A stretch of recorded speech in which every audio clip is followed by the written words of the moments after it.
মত বা অভিমত, এটাকে আরবিতে মাযহাব বলা হয়। ইংরেজিতে যেটাকে বলে স্কুল অফ থট।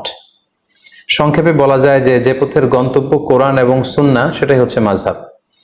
অনেক সময় এমন হয় যে কোরআন এবং সুন্নাতে যে বিধিবিধানগুলো দেয়া হয়েছে সেগুলো সরাসরি হয়তো আমাদের বুঝে আসে না, কিংবা মানাটাও আমাদের জন্য কষ্ট হয়ে যায়। সেক্ষেত্রে এটাকে বুঝবার জন্য, এটাকে সহজভাবে আমল করবার জন্য আমাদেরকে মাযহাবের থ্রুতে, মাযহাবের যে মতামত সেটার থ্রুতে যদি আমরা আমল করি, সেটা আমাদের জন্য আমল করা অনেক সহজ হয়ে ওঠে।